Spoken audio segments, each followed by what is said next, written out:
Palabra y vida. Con el padre Manuel Horta, desde Sevilla.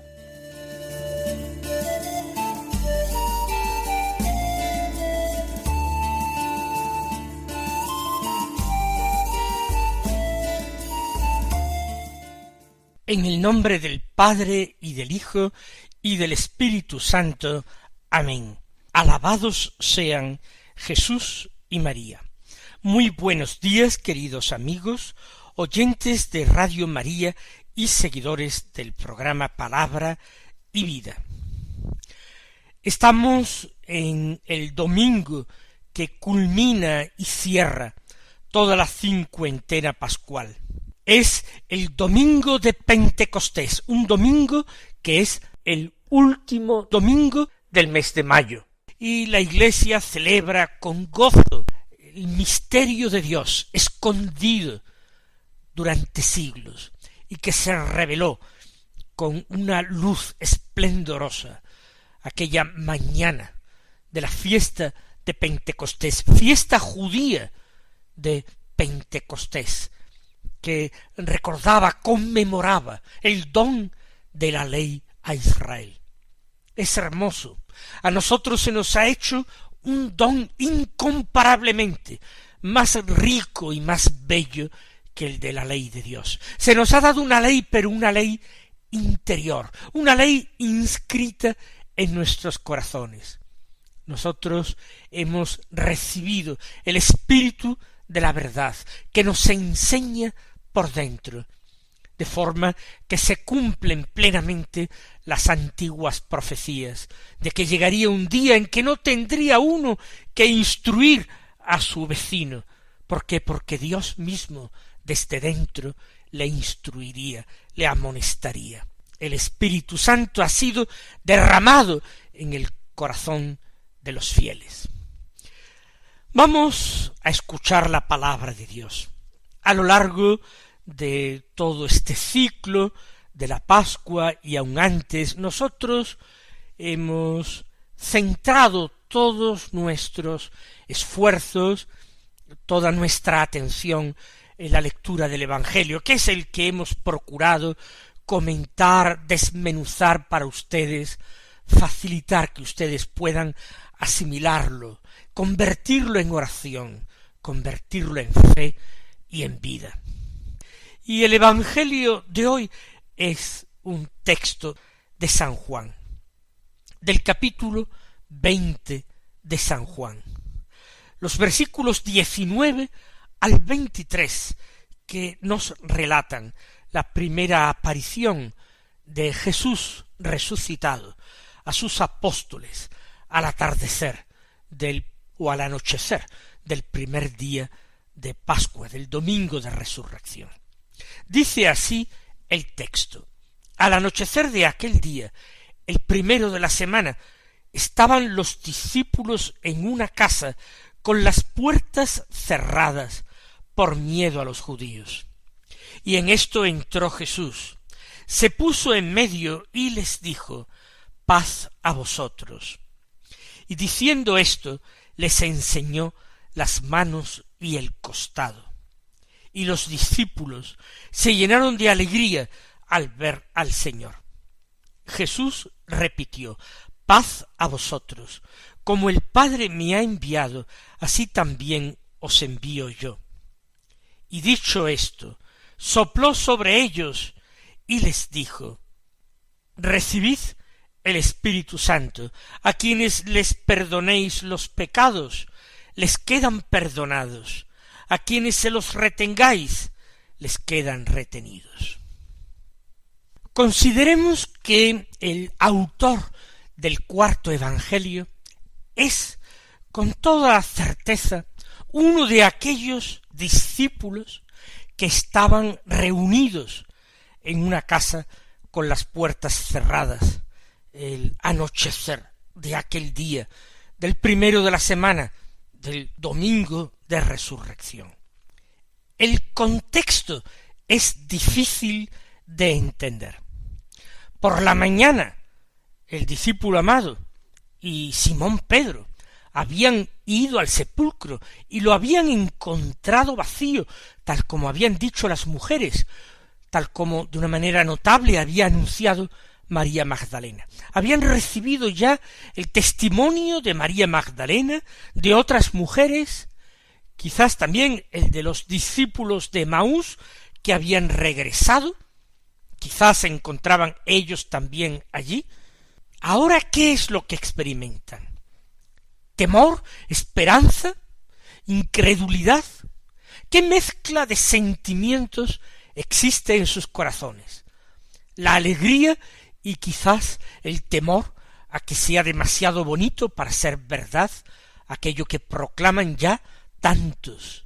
Lo cierto es que las puertas están cerradas, y lo normal en aquella cultura y en aquella época es que las puertas de las casas estuvieran abiertas para que las franquearan libremente los amigos, los familiares que vinieran de visita. Hubiera sido una señal de descortesía cerrar las puertas, una declaración de intenciones, de aislarse respecto de los demás, de los hermanos y vecinos. Hasta hace bien poco tiempo, en muchos de nuestros pueblos, no digo en las grandes ciudades, pero sí en los pueblos, y con más frecuencia en los pueblos pequeños, igualmente, las casas estaban abiertas todo el día y se cerraban sólo por la noche. Pues bien, estaban cerradas las puertas de aquella casa, pero el motivo es el miedo. No es que quisieran aislarse, es que aquellos apóstoles quieren pasar desapercibidos, preferirían que todos se olvidaran de ellos. Pero son personas muy conocidas, porque han sido muchas veces vistos en compañía de Jesús de Nazaret. Y Jesús de Nazaret hace poco más de 2 días que ha sido ajusticiado, que ha sido crucificado fuera de la muralla. Los temores se centran ahora en su propio destino. Por una parte, el desconcierto. Jesús no ha triunfado. La gente finalmente le dio la espalda, no se puso decididamente a su favor para traer el reino de Dios.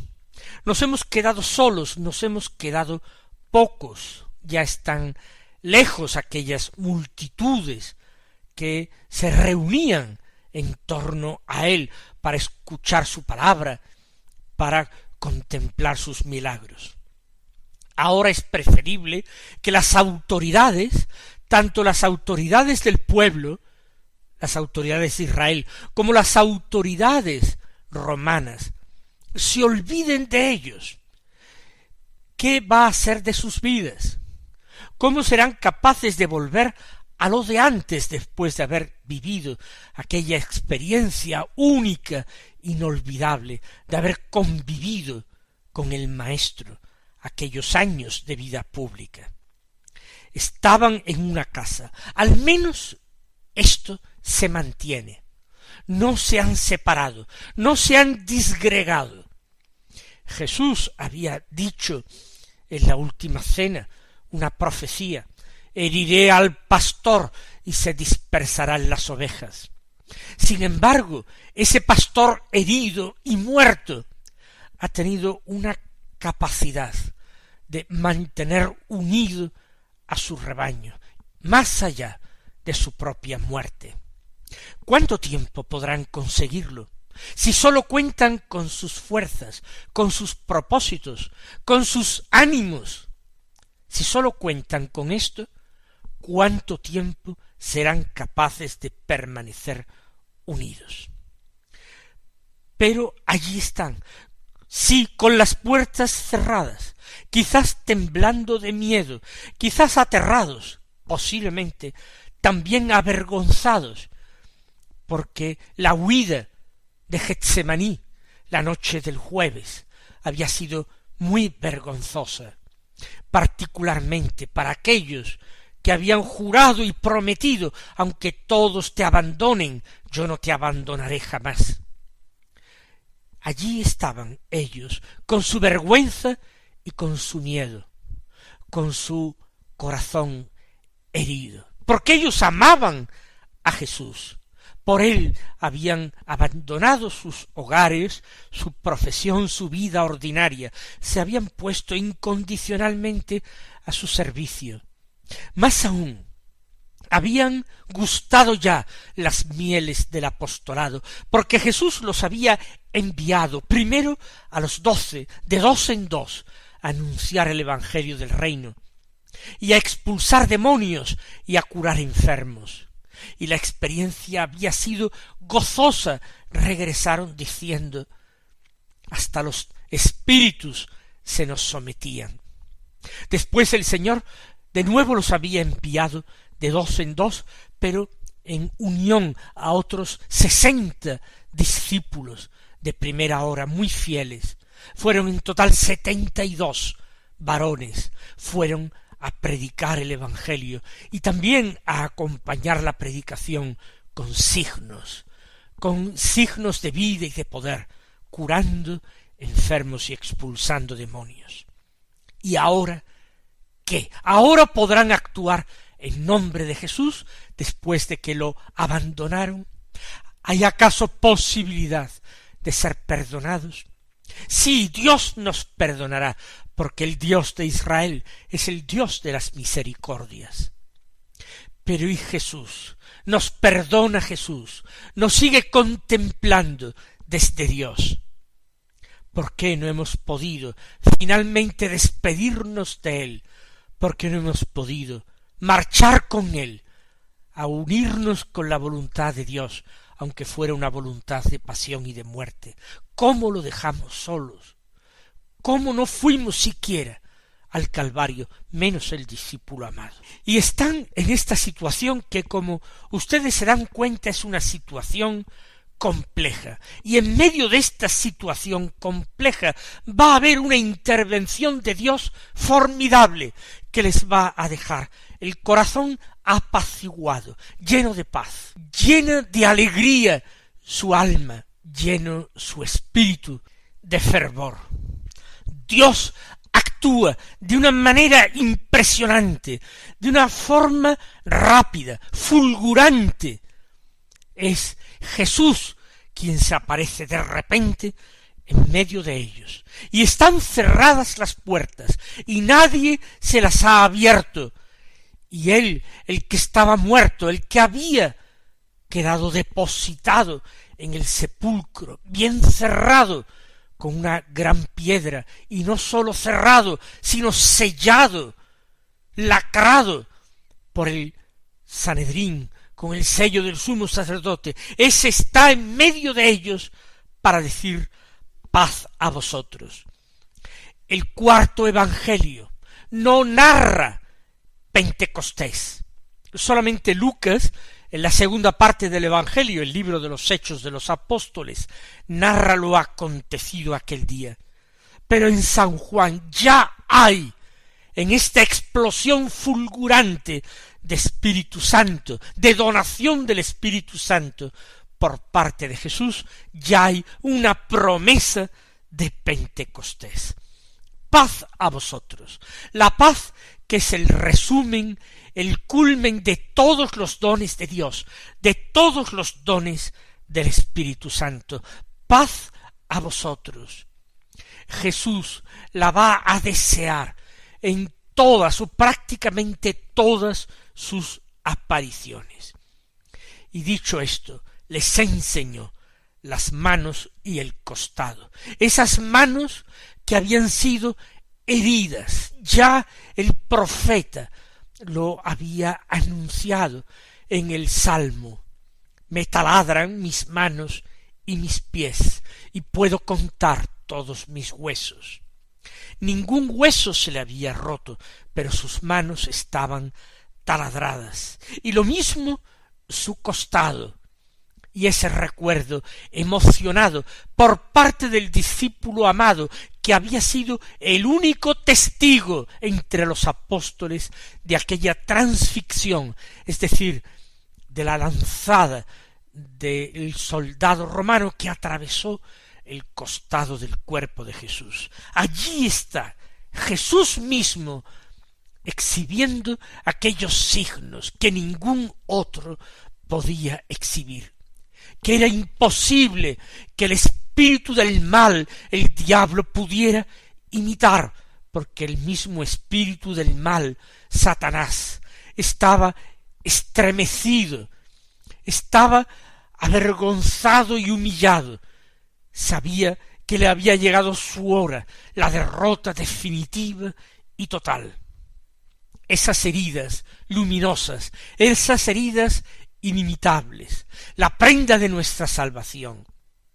Vamos a darle gracias al Señor, porque a cada uno de nosotros quiere hacernos partícipes de la misma gracia y de la misma experiencia, de la gracia de la paz, de ese don del Espíritu Santo y de esa otra experiencia extraordinaria, de sus heridas sacratísimas y luminosas, de sus heridas redentoras e inconfundibles. El Señor quiere que también nosotros nos acerquemos a ellas, las toquemos, las experimentemos y finalmente entremos en ellas, para en ellas particularmente, en la de su costado, vivir y morir.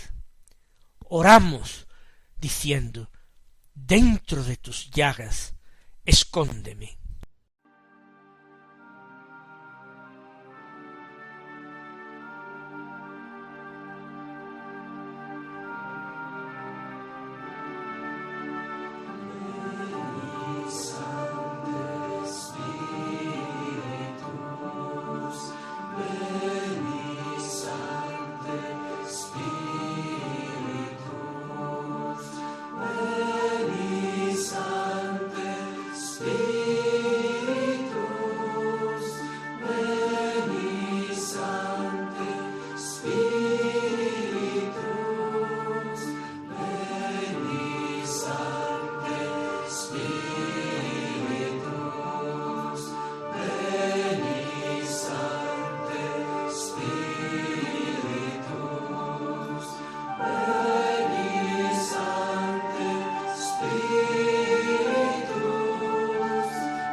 Imaginamos lo que pudo ser aquel encuentro, aquel reencuentro.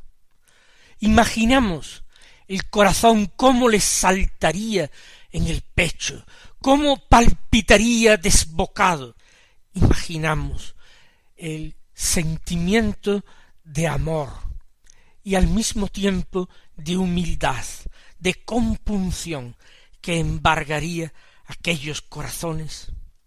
Jesús en medio, probablemente en aquella misma sala donde Él les había dejado la prenda de su amor, el sacramento de su cuerpo y de su sangre, el lugar donde Él había celebrado la última cena con los suyos, y hacía tan poco se había despedido de ellos, dándoles el mandamiento nuevo: que os améis unos a otros como yo os he amado. Por eso la descripción que hace el cuarto evangelista en este punto nos parece excesivamente simple, incluso excesivamente pobre, porque se limita a aclararnos: y los discípulos se llenaron de alegría al ver al Señor. Por supuesto que se llenaron de alegría, pero pienso yo que mucho más que de alegría, que todos esos sentimientos les embargarían, todos a la vez. Pero lo importante para este cuarto evangelio es transmitirnos el mensaje del resucitado. Por eso, sin más descripciones, sin fijarse más veces en los apóstoles, el discípulo amado vuelve a enfocar su mirada de fe en el Señor. Jesús repitió, escribe, paz a vosotros. Como el Padre me ha enviado, así también os envío yo. Anoten ustedes que Jesús ha repetido otra vez, paz a vosotros. Quizás porque en algunos corazones ha encontrado resistencia a su paz. Todavía a algunos les resulta demasiado impactante, demasiado fuerte recibir así, sin más, esta paz. Recibir de una manera tan graciosa, tan gratuita, tan generosa por parte del Señor, que no viene a pedirles cuentas, que no viene a pedirle explicaciones de su traición y de su abandono, sino sólo a desearles la paz. Y el Señor les dirige una mirada de amor, y quizás el Señor les sonríe para darles ánimo. Otros evangelistas nos lo describen diciendo a los suyos, ánimo soy yo, bondadosamente, ánimo. Pero después de este nuevo paz a vosotros, que definitivamente vence todas las resistencias en aquellos corazones, Jesús les recuerda su misión. Como el Padre me ha enviado, así también os envío yo. La misión del apóstol es una misión cuyo modelo no es sino la misión trinitaria, el Padre que envía a su Hijo al mundo para salvar al mundo. De la misma manera, exactamente de la misma manera, sin otro modelo que la Trinidad Santísima, Jesús envía a los suyos al mundo para salvar al mundo. Y no envió solamente a aquellos hombres, nos envía a todos y cada uno de nosotros, los cristianos, los bautizados, cada uno según el estado de vida al que hayamos sido llamados, como pastores del rebaño de Dios o como pueblo de Dios fiel, pero todos hemos sido enviados por Cristo al mundo para salvar al mundo. Y nos fijamos en Cristo, nuestro modelo, como fue su misión, tiene que ser la nuestra. Y para desempeñar esta misión, Él sopla sobre ellos y les dice, recibid el Espíritu Santo. Y con esto me quedo en esta solemne fiesta de Pentecostés, en que nosotros también hemos recibido la efusión del Espíritu, en el bautismo, particularmente en el sacramento de la confirmación. Demos gracias al Señor, respondamos a su llamada y con una gran humildad y pureza dispongámonos a partir también nosotros en misión, aunque sea en nuestra vida ordinaria. El Señor os bendiga, el Espíritu os colme de sus dones y hasta mañana si Dios quiere.